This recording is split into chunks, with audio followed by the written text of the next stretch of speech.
이번 시간에는 기업 서비스나 또 내부 운영에 AI를 도입해서 실패한 기업과 성공한 기업의 케이스를 좀 살펴볼까 합니다. 케이스 보고 각 케이스의 공통점들을 한번 추출해서 보도록 하겠습니다. 먼저 첫 번째 실패 사례는 스웨덴의 핀테크 기업 클라나입니다. 클라나는 비용 절감을 위해서 AI 챗봇을 도입을 했습니다. 2022년 말부터 열심히 도입을 해서 2025년까지 대략 전체 직원 2,000명 넘게 감원했고요. 그중에 무려 700명 정도가 고객 지원 파트의 직원이었어요. 즉 전화 받고서 응대할 사람들 다 AI 챗봇으로 돌려버린 겁니다. 이 결과 이제 2025년 중반에 들어서 고객 불만이 폭증하고 상담 대기량이, 그러니까 인간 상담사가 있었긴 했던 거거든요. 감당 못할 수준까지 늘어났습니다. 결국 이제 클라나는 개발자 마케팅 인력까지 콜센터 업무에 투입하면서 이 문제를 해결하려고 했지만 결과적으로 상황은 좋지 않아졌습니다. 챗봇의 응대 품질 저하로 인해서 고객 불만과 문의 폭증이 지속적으로 나타나면서 기업 가치가 하락하기 시작을 했고, 클라나의 CEO인 세바스찬은 결국 비용 절감에만 치중한 결과 서비스 품질이 망가졌다라고 인정을 했습니다.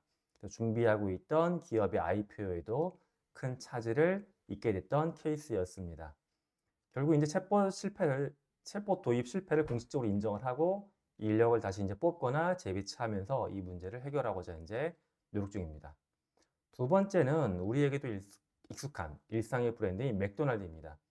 네, 패스트푸드 업계의 거인이죠. 맥도날드가 3년 동안 IBM과 협업해서 드라이브스루 매장에 음성인식 AI 주문 시스템을 시범 운영했습니다. 그러나 이제 2024년 6월에 해당 실험을 전면 중단을 일단 했습니다. 근데 이유가 AI 주문기가 고객 주문을 제대로 알아듣지 못해갖고 황당한 주문 사고가 연발이 됐습니다. 실제로 이제 틱톡 영상 같은 걸 그때 보게 되면은 고객이 그만 추가해달라고 하는데도 AI가 치킨 너겟을 무려 260개 주문하거나 뭐 몇백 달러 이상의 전체 주문량이 올라가는 것들이 관찰이 되기도 했습니다. 결국 이제 AI를 통해서 고객 편의 향상을 기대했지만 오히려 주문 오류와 혼란이 발생하면서 고객 경험은 악화되고 안에 있던 응대 직원들만 더 골탕을 먹는 이런 상황들이 자꾸만 반복이 됐습니다. 즉 AI가 갖고 있는 기술적인 수준을 충분히 검증하지 않은 상태에서 좀 새로운 기술을 선제적으로 도입했다가 망했던 케이스라고 볼 수가 있겠고요. 다음은 기술 자체는 문제가 없었던 것 같은데 뭔가 감성적인 부분에서 오류가 있었던 케이스가 있습니다. 바로 코카콜라의 AI 생성 크리스마스 광고 사례가 되겠습니다. 이제 글로벌 음료 기업이죠. 여기 2024년 연말에 전설적인 크리스마스 광고가 있는데 Holidays are coming이라고 하는 광고 영상을 생성형 AI로 리메이크하는 실험을 했습니다. 뭐 눈 내리는 풍경, 빨간 트럭, 북극곰, 여러분들 잘 기억할 만한 이제 그런 상징적인 장면을 AI로 만들어 냈고요. 화면 하단에 리얼 매직 AI로 제작이란 문구까지 넣었습니다. 이 영상 자체를 보게 되면 뭐 깔끔하게 보이긴 해요. 근데 고객 반응이 굉장히 냉담했습니다. 소비자들은 이 AI 광고를 두고서 영혼이 없는 가짜 광고다. 뭔가 끔찍한 디스토피아 같다. 차갑고 비효과적이고 불쾌하다와 같은 혹평을 쏟아냈습니다. 자, 이게 뭐 그런 것 같아요. 따뜻한 감성과 향수는 사라지고 뭔가 어색한 영상미로 인해서 소비자 정서에 역행하는 결과를 낳았다라고 이제 평가를 받고 있습니다. 내부적으로는 기술 중심적인 어떤 마케팅 접근에 문제가 있었다라고 하는 반성이 나오기 시작을 했고요. 기술적인 기능에만 집중한 나머지 인간 크리에이티브 팀의 감성적인 터치가 배제가 되었다. 그래서 고객의 감성적인 만족감이 떨어졌다라고 하는 그런 평가를 받았습니다. 다음의 케이스는 스포츠 일러스트레이티드의 AI 기사 논란입니다. 미국의 스포츠 전문 매체죠. 스포츠 일러스트레이티드는 2023년 말에 자사 웹사이트에 AI가 작성한 기사들을 가짜 이름으로 게재했다가 이게 이 사실이 폭로가 되면서 크게 파문이 일어났습니다. 음. 당시 이제 AI 생성 가명 및 합성 이미지였던 게 다 드러났죠. 근데 이제 발행사인 아레나 그룹은 문제된 기사들이 제3자 업체로부터 제공된 가짜 콘텐츠라고 해명하면서 일부 가짜 필명 기사를 삭제했지만 여론의 비판을 피하지는 못했습니다. 독자들은 이제 그 당시에 유령 필자 이름으로 작성된 AI 기사 크게 실망해가지고 매체 저널리즘이 믿을 수 없다. 신뢰도를 더 이상 이제 보장할 수 없다라고 하는 혹독한 평가를 했고요. 내부에도 많은 반발이 있었습니다. 스포츠 일러스트레이티드의 노동조합, 그러니까 직원 기자들이죠. 이 즉각 성명을 통해서 만약 이런 것들이 사실이라고 하게 되면 저널리즘의 모든 가치를 훼손하는 일이다라고 해가지고 경영진한테 해명과 사과를 요구하기도 했습니다. 즉 이제 고객한테도 문제가 생긴 것이고 내부 구성원들한테도 큰 반발을 받았던 사례가 바로 이 스포츠 일러스트레이티드의 AI 활용 케이스라고 볼 수가 있습니다. 그 다음에는 이제 아이튜터 그룹의 AI 채용 시스템의 차별 사례를 살펴볼 수가 있습니다. 미국의 큰 온라인 교육 업체 중에 하나인 아이튜터 그룹이 있습니다. 이들이 이제 AI 기반 인재 채용 시스템을 도입을 했는데 이랬다가 채용 과정에 차별이 있었다라고 하는 소송에 휘말렸습니다.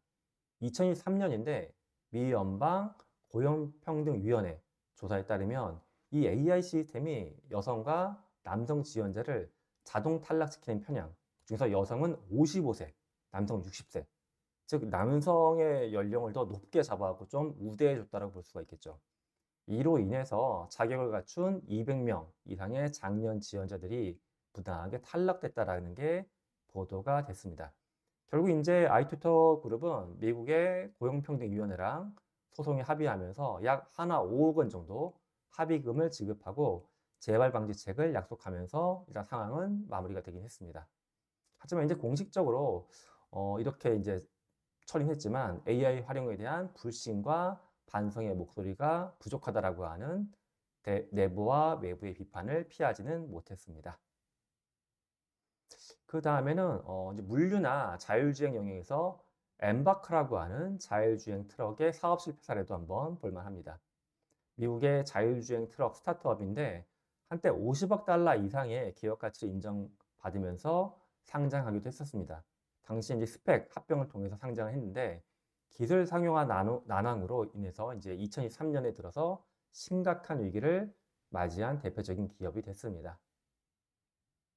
엠바크의 사례를 보게 되면 엄청난 자본을 투자함에도 불구하고 기술 완성도가 미흡할 경우에 결국 구체적인 실용적인 상용화는 어렵다라는 게 판단이 됐습니다.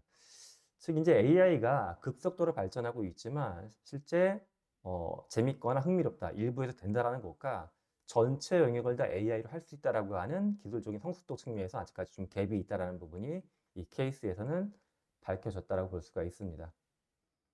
이 사태를 통해서 이제 기술적 한계와 경영진의 전략 실패로 인해서 대규모 구조 조정이 단행됐기도 했고요.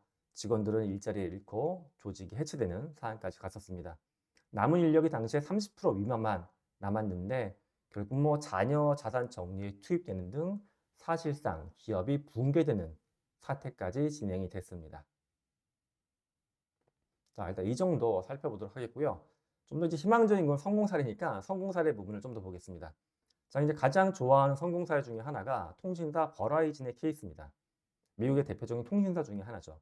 버라이즌은 앞서 어떻게 보면 클라나랑 굉장히 비슷하게 AI를 바탕으로 한 챗봇 상담사를 만들었어요. 그런데 이들은 상담사를 만들어서 고객 서비스에 직접 투입한 게 아니라 상담사를 도와주는 도구로만 활용하기 시작했습니다. 뭐 그런 케이스가 있었고요. 또 하나는 이들이 이제 직접적으로 고객 지원을 물론 CS로 한 것도 있지만 여기서 중요했던 건 인간과 AI 협업을 통해서 내부 운영을 개선하고자 노력했다는 게 훨씬 더 큰 어떤 응용 포인트로 볼 수가 있겠습니다. 이 결과 이제 그랬던 것 같아요. 기본적인 거는 AI가 처리해주고 인간 상담사는 상담을 할 때 챗봇이 도와주면서 무언가 복잡한 문제 해결에 집중할 수 있거나 좀 더 전문성을 발휘할 수 있는 기회들이 많이 만들어졌다라는 거고요. 당시에 이제 제미나이를 통해서 대략 15,000건의 고객 상담 문서를 학습을 시켰는데 그 결과 이제 원래 나의 직무 영역이 아닌 것들도 상담을 통해서 배워가면서 실제로 상담할 수 있었다. 그리고 이제 최근에 기업들이 그런 얘기도 많이 하는 것 같아요. 업무 활동이 있고 직무 교육이 있어서 이걸 지금 많은 기업들은 분리해서 하는데 그게 아니라 하나의 씬에서 즉 업무를 하면서 직무를 배울 수 있으면 더 좋은 거 아니냐. 근데 바로 이제 버라이즈는 그런 방식으로 진행을 할 수 있었다라는 거고요. 그 다음에 JP 모건의 케이스도 유의미한 케이스 중에 하나입니다. 글로벌 금융사죠. JP 모건 체이스는 코인, 콘트랙트 인텔리전스라고 하는 AI 플랫폼을 도입을 했습니다. 주된 기능이 대출 계약서에 대한 법률 문서 검토였어요. 물론 과거에는 이제 인간 법무팀이 달라붙어 갖고 1년에 수만 건에 달하는 문서를 검토했습니다. 근데 AI 도입하고서 1년 동안 약 36만 시간에 달하는 인력 작업을 절감할 수 있었대요. 그러니까 이게 보게 되면 건수로 보게 됐을 때 한 대략 12,000건 정도의 문서를 AI로 검토했다라는 거고요. 이를 통해서 물론 오류가 아예 없었진 않겠지만 이제 인간과 AI가 협력을 한 겁니다. 이 케이스를 보게 되면 오히려 AI가 인적 오류를 더 줄일 수가 있었다. 무슨 말이냐? AI를 검토를 하고 부가적인 부분을 인간이 추가적으로 봐주면서 인적 오류도 줄이고 AI 오류도 커버하고 결과는 더 좋아졌다라는 거예요. 또 하나는 이 작업에 동원됐던 이제 인력들, 법무팀이죠. 이들이 단순한 계약서 검토만 하는 게 아니라 오히려 더 높은 직무 부가가치를 이뤄낼 수 있었다는 거예요. 그러니까 단순한 검토자에서 뭔가 이런 전략 설계자, 법무적인 전략을 설계하거나 계약을 협상하는 과정에 법무팀이 참여하면서 오히려 더 기업의 성과는 증가했다. 그리고 법무팀 직원들의 업무 만족도도 높아졌다. 그러니까 단순한 작업을 맨날 하다가 뭔가 더 생산적이고 도전적인 작업을 하니까 오히려 만족도가 높아졌다라고 하는 결론을 낼 수가 있었습니다. 그 다음에는 좀 더 흥미로운 도메인인데 농업 분야입니다. 우리가 이제 어찌 보게 되면 농업 또는 축산업 이런 데 AI 도입이 가능할까라는 생각을 할 수가 있는데 독일의 한 축산 테크 기업이 있는데 이 회사는 피기체크라고 하는 앱을 만들었습니다. 뭐 조만간 바뀔지 모르겠지만 최근까지 보게 되면 애플 아이폰에서 무료로 설치해서 써먹을 수가 있습니다. 뭐에다 쓰는 거냐 하면 돼지 몸무게를 사진만 갖고서 판독해주는 앱이에요. 원래 이 회사가 뭐 축산업과 관련된 다양한 어떤 장비를 납품하는 기업인데 AI 영상 인식 알고리즘의 정확도를 극도로 높여서 오차를 3% 내 정도에서 돼지 몸무게를 재줍니다. 그러니까 돼지를 이렇게 옆에 사진, 옆모습 사진을 딱 찍으면 몸무게가 딱 뜨는 거예요. 근데 원래 이게 일반 축산 농가에서는 돼지의 뭔가 출하 시기를 최적화하거나 사료 같은 거를 이제 뭐 관리하기 위해서 계속 얘네들 몸무게를 재야 돼요. 근데 원래 돼지가 힘도 굉장히 세고 또 무게 측정하려고 하게 되면 잘 안 끌려오다 보니까 굉장히 힘든 거예요. 이렇게 해서 그냥 사진만 딱딱 찍어서 일을 하다 보니까 농장 인부들이 무게 측정 작업에 들이는 시간이 이전보다 무려 24분의 1. 그러니까 24시간, 그러니까 하루 8시간 근무해서 3일 해야 될 거를 1시간 만에 뚝딱 끝냈다. 엄청난 육체 노동 절감이 되겠죠. 뭐 그런 식으로 이제 효과를 냈다라는 거예요. 뭐 인력을 줄일 수도 있겠지만 이를 통해서 이제 많은 농장들이 보고되는 케이스는 직원들이 업무 강도가 완화되면서 다른 쪽의 일, 뭔가 좀 가축 복지나 또 질병 예방에 더 일을 할 수가 있었다. 그리고 이제 내부 농장 직원들의 작업 안전도도 오히려 높아졌다. 돼지하고 밀당하다가 이제 다치거나 하는 케이스가 줄어드니까 그런 부분도 좋아졌다라고 보고가 됩니다. 근데 여기서 이제 흥미로운 포인트가 그런 것 같아요. 이 피기체크가 기존에 이제 어떤 물리적인 저울을 만들던 장비 업체들의 시장을 뺏었다고 볼 수도 있고요. 기존 물리적인 장비를 만드는 업체들은 저도 만나보면 그렇지만 주로 이제 중소 그런 기계 부품 만드는 기업들을 보면 나는 어떤 그런 데이터 관리하는 쪽이 아니라 물리적인 피지컬한 거 무거운 걸 만드는 거니까 AI는 주로 인간의 사고를 도와주는 거니까 우리는 무관한 거 아니냐라고 얘기를 하시는데 이 피기체크의 케이스를 보게 되면 기계, 몸, 뭔가 그런 걸 통해서 하던 것들을 이제 AI가 대신해 줄 수 있는 그러니까 저런 것 같아요 이게 마치 인간 판독자 고도의 훈련이 된 또 축산업 전문가 판독자들은 돼지를 대충 눈으로만 봐도 어느 정도 무게를 예측하긴 하죠. 하지만 그들이 예측하는 몸무게가 오차가 큽니다. 또 그 정도로 정밀하게 예측할 수 있는 전문가는 또 부족하고요. 근데 이런 것들을 인간 전문가를 AI 앱으로 바꿨다. 좀 더 인지과학적으로 깊게 들어가 보게 되면 인간 전문가는 평생 뭐 수만 마리를 본다라고 해도 수만 마리를 머릿속에 다 기억하고 있는 게 아니에요. 또 그날의 컨디션, 뭐 주변 환경에 따라서 영향을 받겠죠. 하지만 앱은 그런 게 없습니다. AI는 수만 사례 학습하게 되면 지금 한 마리 판단할 때 다 동원되고 다음 거 판단할 때 또 동원되고 24시간 계속 판독해도 지치는 게 없기 때문에 인간보다 오히려 더 그런 불안정한 편향을 줄여낼 수가 있겠죠. 다음은 유명한 케이스긴 한데 아마존의 AI 추천 시스템도 굉장히 성공적인 케이스라고 볼 수가 있습니다.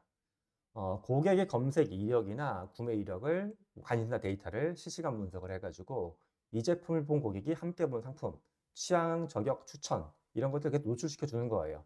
그래서 이제 맥킨지가 분석한 걸 보게 되면 아마존 전체 매출의 무려 3분의 1 정도가 이런 추천 시스템으로 발생하고 있다라고 하고요. 그 다음에 고객이 사이트에 들어가지 않아도 이제 이메일을 보냅니다. 근데 이메일을 보낼 때 딱 봤을 때 그럴듯한 게 있고 문구도 뭔가 나한테 잘 맞춰주고 있어. AI로 돌리는 거예요. 역시 클릭률과 구매율이 증가되는 결과를 내고 있습니다. 당연히 이게 뒷단에서 어떤 일이 발생하냐 하게 되면 재고까지도 예측하는 게 가능한 거예요. 재고 회전율도 높아지고 그러다 보니까 이제 물류센터, 물류 비용도 훨씬 더 감소가 될 수가 있었겠죠. 자, 지금까지 이제 몇 가지 실패 사례와 성공 사례를 봤는데 먼저 실패 사례의 공통점을 첫 번째 좀 보도록 하겠습니다. 전 첫 번째로 보고 싶은 게 이겁니다. 전략적 목표가 뭔가 이상하다. 아까 클라나 맥도날드 이들이 하려고 했던 건 AI를 통한 인력 대체 및 비용 절감이었어요. 단기적으로는 잘 먹혀 들어갑니다. 700명의 인건비가 10분의 1로 줄고 3달 동안 광고 회사에 줘야 됐던 비용 자체를 일주일 만에 3명이 붙어서 만들어내고 비용은 엄청 절감되지만 장기적인 가치 변동에 대해서 보지 못했다라는 전략적 목표가 단기화로 왜곡돼 있었다는 게 첫 번째 문제점이고요. 두 번째는 기술적 완성도에 대한 오판이 굉장히 심했어요. 뭐 엠바커 사례도 그렇고 맥도날드도 그렇고 아직 미성숙한 기술인데 일부 몇 개 이렇게 해봤더니 뭔가 대화가 잘 되더라. 사진 몇 개 찍어봤더니 판독이 되더라. 이것만 가지고서 굉장히 많은 차량, 많은 체인에 이걸 도입했다가 낭패를 봤던 케이스라고 볼 수가 있습니다. 그러니까 기술적 완성도를 좀 더 정밀하게 판단해야 된다는 거고요. 그 다음에는 데이터 거버넌스적인 문제가 있습니다. 데이터 거버넌스는 윤리적인 문제와 이제 연동이 되는 거죠. 앞서 언급했던 스포츠 일러스트레이티드의 대표적인 케이스인데 작동이 되냐 안 되냐의 문제가 아니라 이 데이터의 출처에 대한 공정성 또는 완성된 어떤 저작물이 누구의 소유이고 누가 그 밸류를 가져갈 수 있느냐에 대한 정확한 공개 이런 윤리적 책임과 공정성 측면에서 이슈가 됐었고요.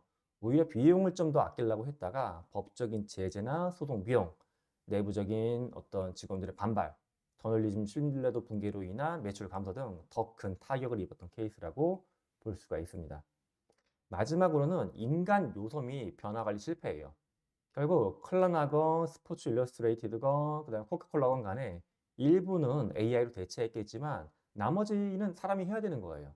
근데 나머지 사람은 이 AI로 인해서 이런 조직 내부의 변화가 생기는 게 아무런 리스크, 스트레스 요인이 없느냐? 있거든요. 이런 것들 관리해야 되고 또는 인력이 대체될 때 대체되는 인력에 대해서 그냥 나가세요가 아니라 이들이 더 어떤 데에서 자기의 소명을 찾을 수 있을지 이런 것들에 대한 준비가 필요했었는데 그런 것들을 너무 간과했다라고 볼 수가 있습니다. 성공 사례를 보게 되면 지금 말씀드린 실패 사례를 약간 뒤집어서 보긴 하는 건데 좀 더 한번 정리해 보겠습니다. 첫 번째는 인간 AI 협업이에요. 즉 다른 말로는 어규멘테이션 할 것이냐 또는 오토메이션 할 것이냐의 싸움이라고 볼 수가 있습니다. 앞서 이제 클라는 오토메이션이에요. 무조건 자동화만 한다. 하지만 머라이즈를 보게 되면 어규멘테이션이죠. 인간이 혼자도 할 수가 있어요. 하지만 아주 쉬운 것들은 AI가 처리하지만 복잡한 건 인간이 처리해. 근데 이때도 처리할 때 보게 되면 AI가 옆에서 도와줘. 증강해서 좀 더 성과를 잘 만들었다. JP모건 케이스도 마찬가지죠. AI가 대출 계약서를 심사합니다. 하지만 거기서 끝나는 건 아니에요. 인간이 참여해서 모호한 부분 다시 한번 검토합니다. 뭐 이렇게 한다고 해서 오차가, 오류가 제로가 되는 건 아니에요. 하지만 인간이 혼자 할 때, AI가 혼자 할 때보다 훨씬 더 오류를 낮출 수가 있고 시간과 비용은 극도로 또 절감할 수가 있었습니다. 그런 것도 볼 수가 있고요. 또 공통적인 성공 사례를 보게 되면 데이터 품질을 열심히 관리했다라는 겁니다. 아마존도 그렇고 JP 모건도 그렇고 내부에서 기존에 쌓아놨던 엄청난 데이터를 다 정규화를 하고 AI가 인식할 수 있게 바꿔놨습니다. 이걸 바탕으로 해가지고 그냥 공개된 LLM을 쓴 게 아니라 내부의 데이터 문서를 엄청나게 쏟아부어가지고 데이터의 품질이 충분히 높아졌다는 전제하에서 이런 것들을 썼다라고 볼 수가 있고요. 마지막은 조직 변화 관리 및 인재 재교육이에요. 그러니까 AI를 도입하는 과정에서 단순히 기술적인 어떤 소프트웨어만 이슈가 있는 게 아니기 때문에 조직의 문화, 구성원의 메타인지, 구성원의 스트레스, 구성원의 R&R 변화 이런 것들을 다 관리하고 재교육하면서 숨통을 틔워줬다 하는 것들을 공통점으로 볼 수가 있겠습니다. 자, 지금까지 이제 AI를 도입해서 실패한 케이스, 성공한 케이스를 살펴봤고 각각의 공통점도 한번 리뷰를 해봤습니다.